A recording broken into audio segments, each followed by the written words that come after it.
장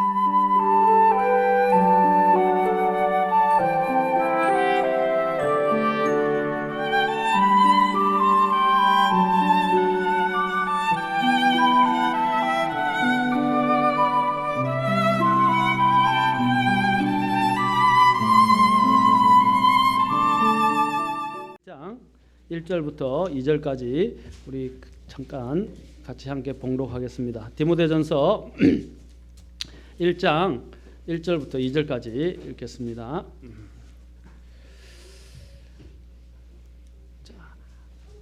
다 찾으실 줄 알고 같이 함께 봉독하겠습니다. 자, 시작. 하나님 곧 우리의 구원자와 우리의 소망이신 주 예수 그리스도의 명령으로 예수 그리스도의 사도가 된 바울은 믿음 안에서 나의 아들이 된 디모데에게 편지하노니 하나님 우리 아버지와 예수 그리스도 우리 주로부터 은혜와 긍휼과 평강이 있기를 원하노라. 아멘. 기도하겠습니다. 하나님 오늘도 살피시고 우리 또 성도님들을 강건케 하시고 무엇보다도 영이 강건해지도록 말씀으로 함께해 주시옵소서. 이 시간 주님께 부탁하고 또 의탁하고 또 힘을 주시기를 원하며 예수님의 귀한 전함을 받들어 기도합니다. 아멘. 앉으시겠습니다. 네, 디모데의 기록 목적에 가장 잘 나와 있는 것이 디모데전서 3장 15절이라고 그랬습니다. 교회에서 어떻게 처신해야 하는가, 특히 목회자와 성도들이 교회에서 어떻게 행해야 하는가를 보여주는 것이 바로 디모데전서의 목적이었다라고 말씀을 드렸습니다. 근데 디모데는 또한 여러 가지 목적들을 또한 세부적으로 우리가 볼 수 있는데 바로 디모데에게 그리스도인의 삶과 그 다음에 행함에 있어서 어떻게 해야 하는가 뿐 아니라 그를 격려하기 위해서였습니다. 이 교회는 항상 어려움이 많아요. 또 예상치 못한 예기치 못한 이런 일들이 많이 일어나게 되어 있습니다. 특히 디모데는 나이가 어렸기 때문에 그의 연소함으로 인해서 여러 가지 어려움이 많았던 것으로 이 본문에서 디모데 전서를 통해서 우리는 알 수 있습니다. 그래서 이러한 어린 디모데에게 또 경험과 여러 가지 영적으로 아직도 부족한 부분이 있는 디모데에게 어떻게 이것을 가지고 가르치고 권면하고 또 자신이 솔선수범해서 본을 보일 것인가를 나타내 보여주었습니다.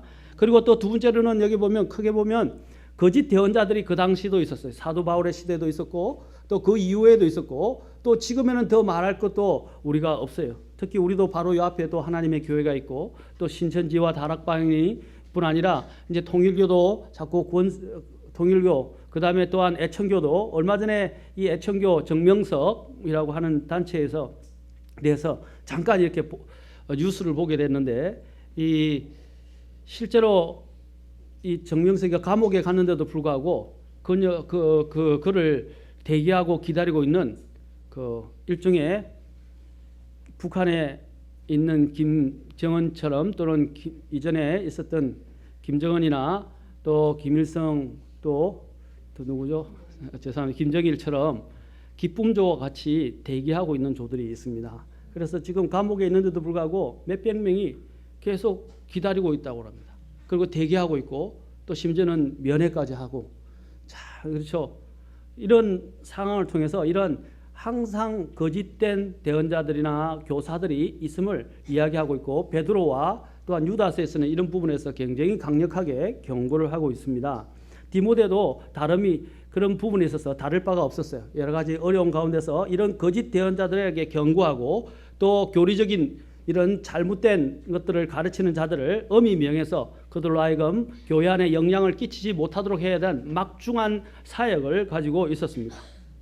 그리고 또한 이제 앞으로 또 세워져야 될 목회자들이 있었어요. 그래서 목회자들을 세울 때 목회자들의 자격이 어떻게 되는지 그 자질에 대해서 말하고 있고 또한 집사의 자격에 대해서 이야기해서 그들을 어떠한 사람들을 교회 안에서 직분자로 세워야 될 것인지를 또한 다루고 있습니다. 더 나아가서 이제 5장 6장에서는 이제 뭘 다루냐면 각 개별적으로 교회 내에 있는 사람들을 또한 외부에 있는 사람들을 어떻게 자신들이 처신하면서 그들에게 대해야 하는가에 대해서 또한 디모데에게 사도 바울이 하나하나씩 그것을 지목하면서 이야기를 해주고 있습니다. 그래서 이런 특히 1장 1절부터 20절 안에서는 특히 1장 오늘 1절과 2절에서는 인사를 하게 되고 3절부터 20절까지는 디모데에게 당부를 하는데 거짓된 율법 교사들에 대해서 어떻게 그들을 반대하고 그들을 또한 경고하고 교회 성도들을 지켜야 할 것인지를 오늘 무엇보다도 이야기를 하고 있습니다. 그리고 더 나아가서 디모데전서 2장에서는 공중 예배를 드리게 될 때, 공식적인 예배를 드리게 될 때 남자의 역할이 무엇이며 여자의 역할이 무엇이고 또 남녀가 어떻게 하나님 앞에 기도를 가지고 나아갈 수 있는가 하는 부분들을 디모데전서 2장 1절부터 8절에서 다루고 있고 또 2장 9절부터 15절에서는 여자들이 어떻게 책임 있게 영적인 책임을 가지고 교회 생활들을 해야 하는가에 대해서 잘 기록해 놓았다고 할 수 있습니다. 특히 여러분 이 디모데 후서를 통해서 교회 안에서의 질서에 대해서도 우리는 또 많이 보게 됩니다. 또 디모데전서 3장에서는 목회자의 자격 요건에 대해서 1절부터 7절까지 이야기하고 8절부터 또 13절은 집사의 자격 요건을 저는 교회들이 이러한 하나님이 말씀하시는 자격 요건에 부합하게 교회가 이루어진다면 그런다고 해도 문제가 일어날 수도 있는 여지들이 항상 있기 때문에 있지만은 이러한 하나님이 주신 말씀의 그 법에 따라서 교회가 움직인다면 얼마나 좋을까 그런 생각을 하게 됩니다. 오늘 보면 이렇게 집사의 자격 요건이 안 되는 사람들이 얼마나 많이 이렇게 일을 하고 있습니까? 그리고 하나님을 섬긴다고 또 나서고 있습니까? 심지어는 목회자도 마찬가지입니다. 자, 그런 부분들을 나중에 디모데전서 3장에서 우리가 살펴보도록 할 것입니다. 그리고 또한 디모데전서 4장으로 가서는 디모데에게 개인적인 행동 지침을 주고 또한 사역을 어떻게 할 것인지에 대해서 이야기하면서 이제 5, 6장에서는 세부적으로 각 다양한 종류의 사람들을 어떻게 교회 내에서 다루어야 하는가 하는 부분들을 보여주고 있습니다. 자, 여기 보면 이제 더 나아가서 오늘은 이제 1장 1절부터 2절까지의 말씀을 통해서 보도록 하겠습니다. 여기 보면 먼저 하나님 곧 우리의 구원자와 우리의 소망이신 주 예수 그리스도의 명령으로 예수 그리스도의 사도가 된 바울은 영어 성경이나 그리스 성경에서는 바울 그리고 예수 그리스도의 사도인 바울이라고 먼저 나옵니다. 자, 그가 바로 누구의 사역자이가 누구에 의해서 자신이 이 사도직을 부여받았고 또 이것을 수행하고 있는지에 대해서 잘 보여주고 있습니다. 자, 이것은 누구에 의해서 됐다고 되어 있어요? 바로 예수 그리스도의 사도다라고 말하고 있습니다. 그것은 누구에 의해서 또한 명령이 주어졌다고 말하고 있습니까? 바로 하나님 우리 구원자 그리고 주 예수 그리스도의 명령에 따라 자신이 이러한 사도로서 직분을 감당했다라고 말하고 있습니다. 여러분 이 사역에 있어서 대단히 중요한 것이 뭐냐면 이 사역자의 가장 중요한 것은 소명입니다. 소명. 그런데 많은 사람이 소명이 없이 사역을 하는 사람들이 많이 있어요. 또 교회에서도 기억해야 할 사실은 목사는 여러분이 뽑은 거라고 이야기하지만 아닙니다. 원래는 하나님이 세우신 사람입니다. 그 사실을 인지를 해야 돼요. 그런데 오늘날 교회들의 문제가 뭐냐면 목사가 하나님이 주신 그 권한 내에서 월권하게 될 때 문제가 일어나고 두 번째는 뭐냐면 성도들이 목사가 하나님께서 세우신 사람에 대한 인식이 부족하게 될 때 또한 문제가 일어나게 되는 것입니다. 그래서 이 디모데를 통해서 디모데에게 이 편지를 쓰면서 사도로서의 사도 바울의 이 직분이 어디에서 왔는가를 굉장히 강조하면서 이야기를 하고 있어요.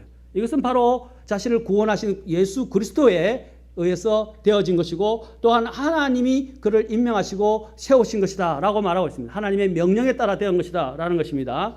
특히 여러분 사도행전 20장을 가보십시오. 사도행전 20장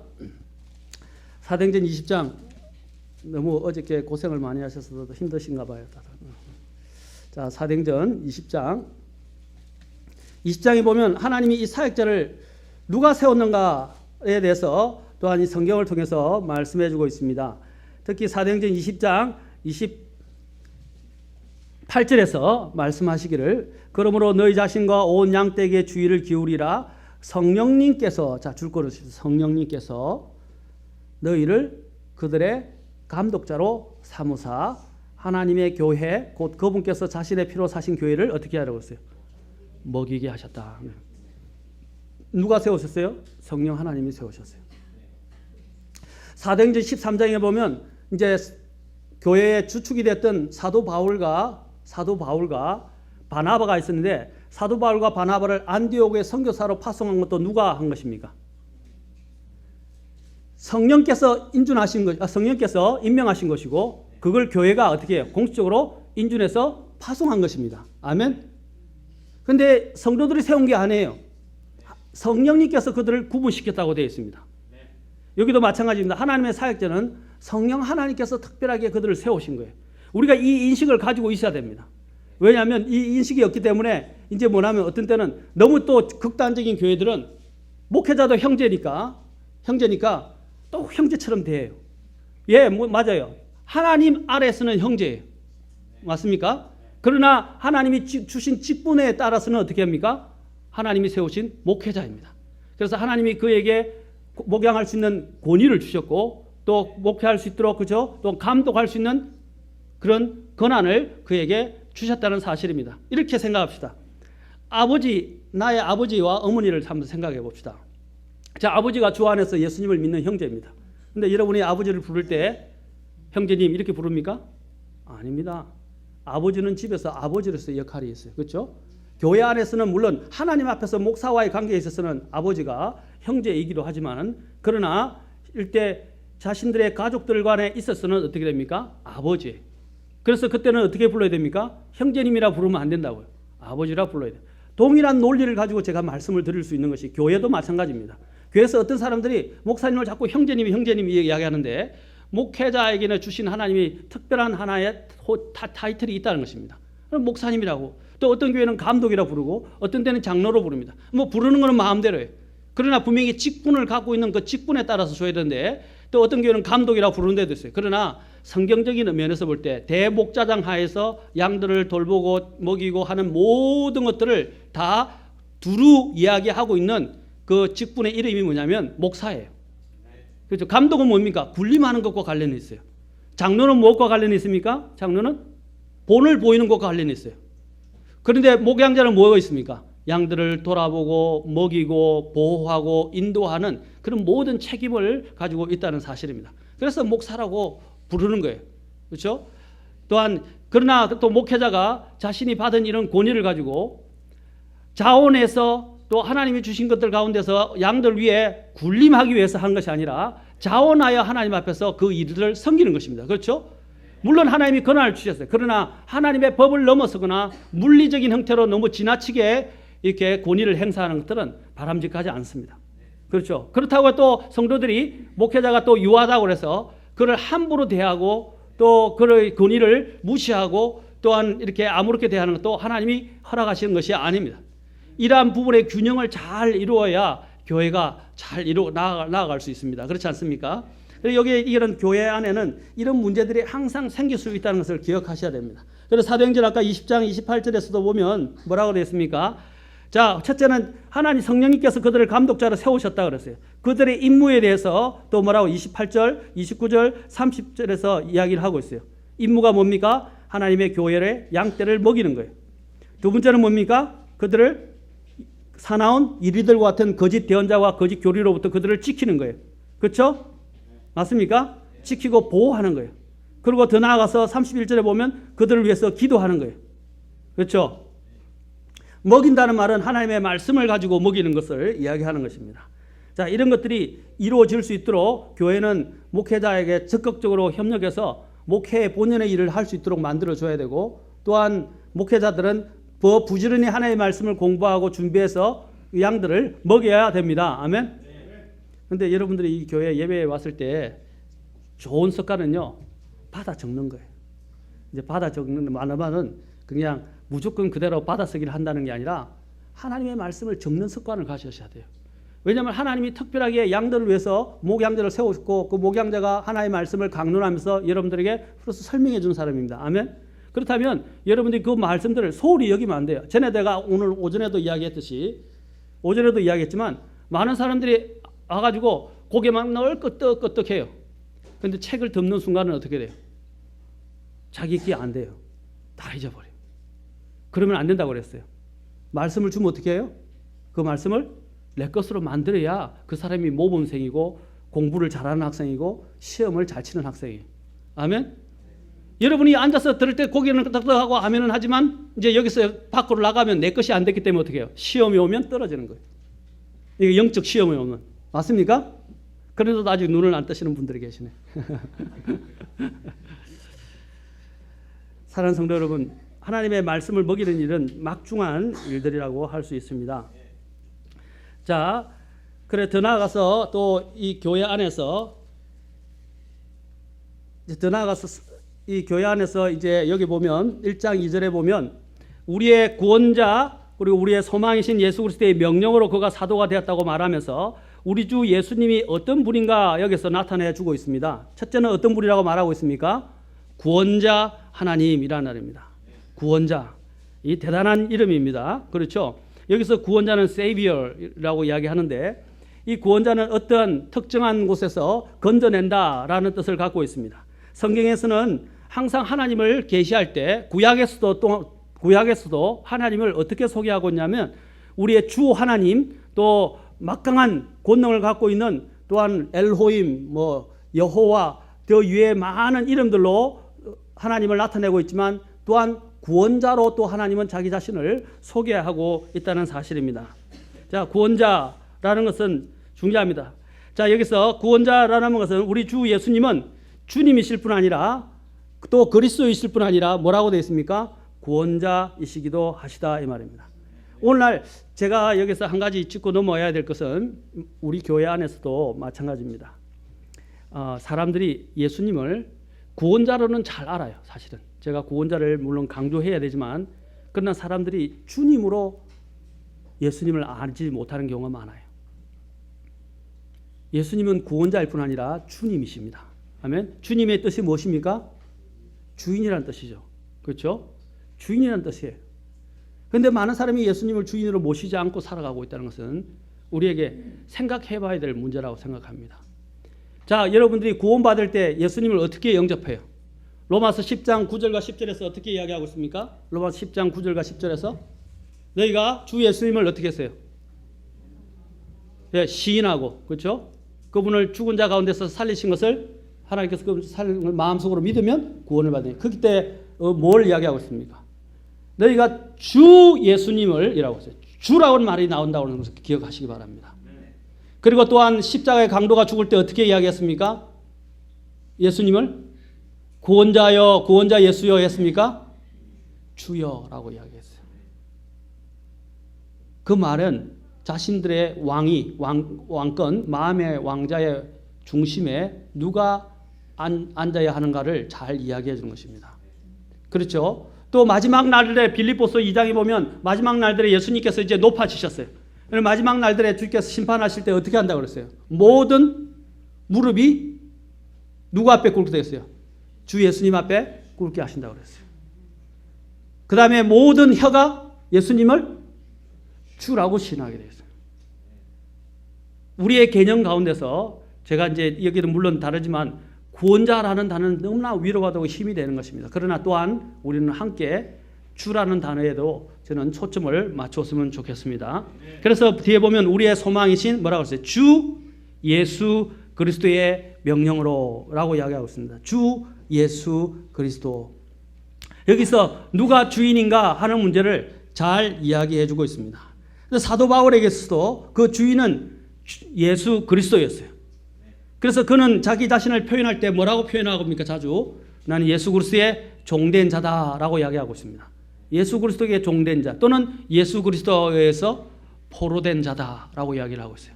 그 말은 뭐냐면 그를 이끌고 가는 삶의 주체가 누구인가를 잘 이야기해 주고 있는 것입니다. 저와 여러분의 삶의 주체가 누구입니까? 주 예수님입니다. 아멘. 그분은 우리의 구원자이시기도 하지만 또한 우리의 주님이 되신다는 사실입니다. 이제 일단 먼저 성경 구약에서도 예수님을 우리 하나님을 구원자로 많이 소개를 해주고 있어요. 우리는 구약에는 구원자라는 단어가 안 나타난다고 하시는 분들도 있더라고요. 그러나 구약 성경에서는 예수님도 우리의 구원자로 우리를 소개하고 있습니다. 사무엘하 22장 3절에도 보면 내가 신뢰할 반석이 되시는 하나님이시요 또 뒤에 쭉쭉 가면 나의 피난처시요 나의 구원자시로다 라고 소개를 하고 있어요. 또 시편 106편 21절에서도 그들이 하나님 곧 자기들의 구원자를 잊었다라고 말하고 있어요. 배은망덕이 어디서 오느냐? 배교가 어디서 오느냐? 자신을 구원한 구원자를 잃어버리기 때문입니다. 가장 마음에 아픈 일들 중에 하나가 무엇이냐면 여러분이 알고 있는 빌리 그레함 아시죠? 빌리 그레함이 말년에 가서는 돈의 눈이 어둡고 명예의 눈이 어두워져서 교황 앞에 가서 키스를 하고 심지어는 빌리 그레함이 어떻게 했습니까? 이제 사람들을 다 일반 교회, 캐톨릭 교회로도 다 보내고 캐톨릭 교회뿐 아니라 아무 교회나 다 보내버리고 나중에는 어떠한 종교에도 구원이 있다라고까지 배교하게 되었어요. 굉장히 가슴 아픈 일이었어요. 그런 초창기에는 굉장한 사람이었어요. 그가 무엇을 잊어버린 것입니까?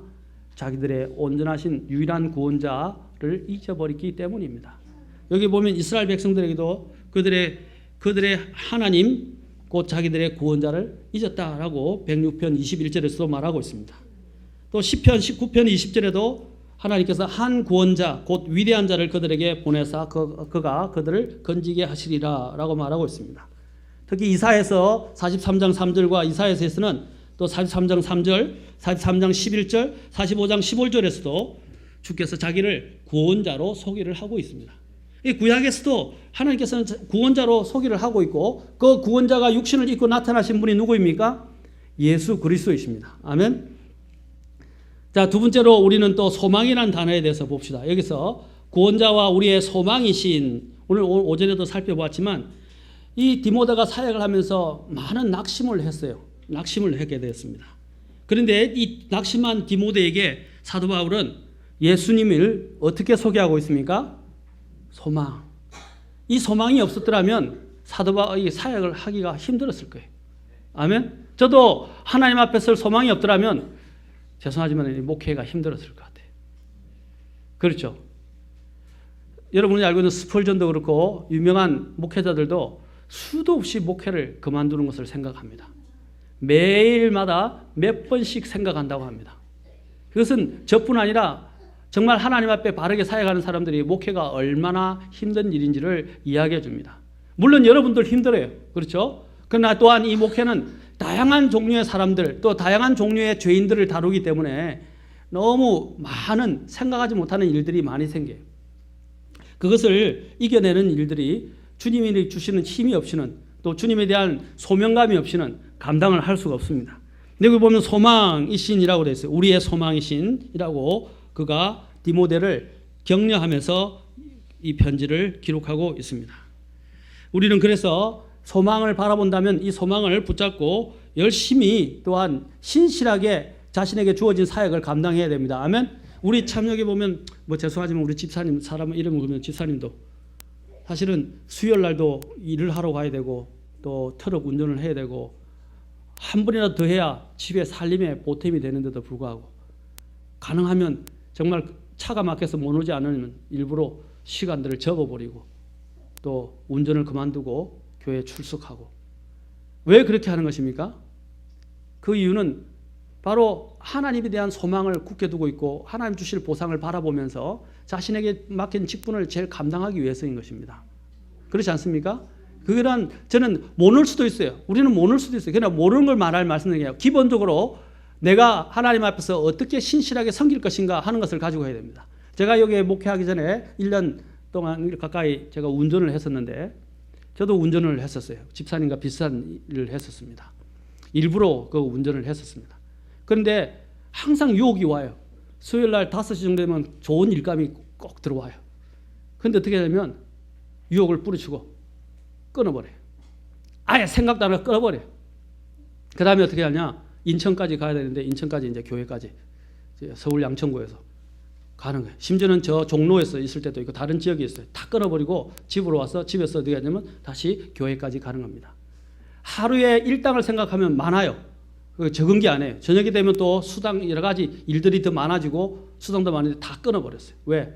나의 목적은 세상에서 돈을 벌어서 많이 벌어서 내가 유익을 구하는 게 아니라 하나님에 의해서 부르심을 받았다는 것을 기억하고 있었기 때문에 늘 그 일에 신실하고자 항상 애를 썼습니다.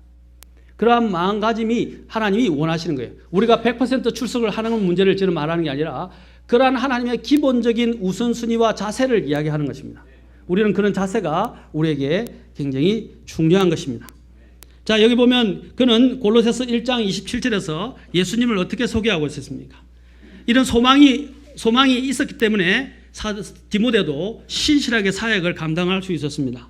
골로새서 1장 27절에 보면 우리의 영광의 너희 안에 계신 그리스도 우리 그 영광의 소망이라고 되어 있습니다. 바로 영광의 소망이 누구라고요?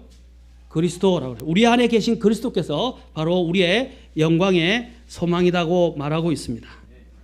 자, 베드로전서 1장 3절부터 4절에도 봅시다. 베드로전서로 잠깐 가서 이거는 같이 읽도록 합시다. 베드로전서 1장 3절에서 4절.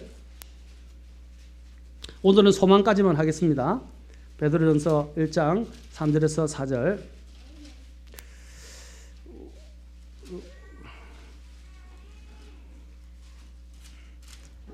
우리 일본에서 온 미키 양이 안 힘들어야 되는데. 자, 디모데전서 1장 3절에서 4절입니다. 예, 베드로전서 1장 3절에서 4절.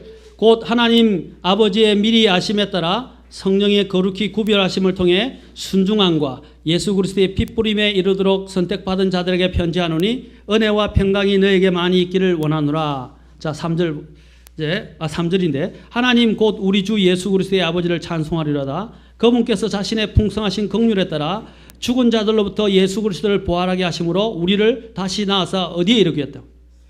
산소망. 예. 자, 산소망. 그 산소망과 더불어서 우리가 받게 될 것이 뭐라고 돼요? 4절에 썩지 않고 더럽지 않으며 사라지지 아니하고 우리를 위해 하늘에 마련된 상속 유업을 받는 것. 이게 소망이라고 그랬어요. 여러분, 이 소망 때문에 우리가 이 세상에서 어려움을 견뎌내는 것입니다. 디모데에게 또한 바울은 견뎌내라고 말하고 있는 것입니다. 또한 이러한 소망이 없었더라면 우리가 이 세상에서 살아갈 수 있는 힘을 잃어버렸을 것입니다. 자, 그리고 요한일서 3장 2절에서 3절에서는 이 소망을 가진 사람들은 어떠한 삶을 살게 되는가에 대해서 또한 이야기해 줍니다. 요한일서 또한 3장 2절에서 3절. 자, 요한일서 3장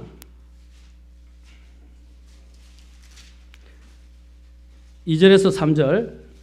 자, 여기 보면 이렇게 기록되어 있어요. 사랑하는 자들아, 같이 읽읍시다. 2절 3절. 자, 시작. 사랑하는 자들아, 이제 우리는 하나님의 아들들이니라. 우리가 앞으로 어떻게 될지는 아직 나타나지 아니하였을 때 그분께서 나타나시면 우리가 그분과 같게 될 줄 아노니 이는 우리가 그분을 그분께서 계신 그대로 볼 것이기 때문이라. 그분 안에서 이 소망을 가진 자마다 그분께서 순결하신 것 같이 자기를 순결하게 하느니라. 아멘. 여러분이 정말 예수 그리스도에 대한 올바른 이런 소망을 가지고 있는 사람이라면 어떻게 한다고요? 자기를 순결케 지킨다 이 말입니다. 물들지 않게 지킨다 이 말입니다. 두 사람의 말을 인용하면서 마치겠습니다. 여러분, 안디옥교 초대교회에 교부라고 불려지는 사람들이 있었어요. 교부라고 하는 말을 별로 안 좋아하는데 일단 신학적으로 교부라고 해요. 초대교회 초창기의 목회자들입니다. 그러니까 사도들 다음에 이제 그것을 이어받아서 사역을 했던 사람들을 교부라고 주로 부릅니다. 주로 100년경부터 시작해서 이제 한 300년경까지 이렇게 사역을 했던 목회자들인데 여기 보면 안디옥에서 활동을 했던 이그나티우스라는 분이 있습니다. 이제 그분은 로마로 가는 이제 집행 사형장에 끌려가게 로마에서 있는 사형을 집행받으러 가는 길이었어요.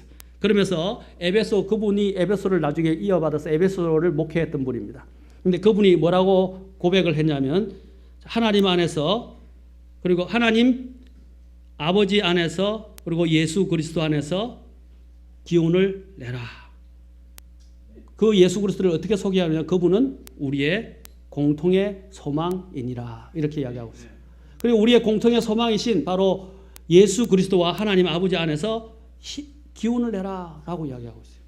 여러분, 이 소망이 있기 때문에 우리가 순교할 수도 있고 우리의 이런 고통과 핍박을 견딜 수가 있게 된 것입니다. 또 폴리캅이라는 사람이 있는데 이 폴리캅도 이야기하기를 바로 우리의 소망 안에서 우리가 이것을 인내로 견뎌내자라고 이야기하고 있어요.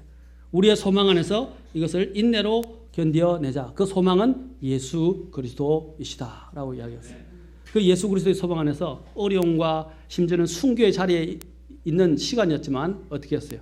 그들은 그 순교를 기꺼이 받아들이고 견뎌낼 수 있었다는 사실입니다. 오늘 우리는 구원자와 주님과 소망에 대해서 살펴보았습니다. 사랑하는 성도 여러분, 여러분이 삶이 아무리 힘들고 어려우더라도 이 소망을 꼭 부여잡으시기 바랍니다. 아멘. 이 소망은 또 다른 데서 뭐라고 하냐면 살아있는 소망일 뿐 아니라 산 소망이랄 뿐 아니라 확실한 소망이라고 말하고 있습니다.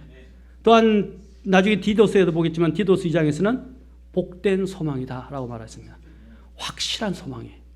사랑하는 성도 여러분, 이 소망 안에서 여러분들이 이 험난한 세상을 잘 견뎌나갈 수 있기를 바랍니다. 기도하십시오.